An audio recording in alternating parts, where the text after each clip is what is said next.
Arī mūsdienās viens no aspektiem, kas liecina par labi audzinātu cilvēku, ir galda kultūra. Tāpēc mēs turpinām sēriju ar virtuves zelta padomiem. Un šoreiz es pastāstīšu kaut ko tādu, kas mums visiem zināms, bet ļoti bieži piemirstas. Piemēram, ja mēs sežamies pie galda un gribam drusciņi palīdzēt kaut ko izķiksēt no zobiem, mēs nekad tā nedaram, ka mēs zobos lienam ar kociņu, vienmēr to daram aiz salvetes.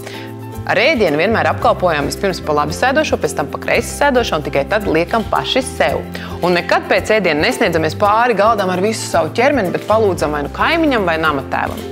Atcerieties arī nekad pie galda nerijam, nekampjam ēdienu, jo, kā izrādās, tā ir patiešām liela necieņa pret ēdienu gatavotāju. Ar galda instrumentiem nekad nespēlējamies, bet viņus lietojam tikai tam, kam viņi paredzēti, un pēc maltītes baudīšanas noteikti, atcerieties, jau mācīju, noliekam pareizajā virzienā.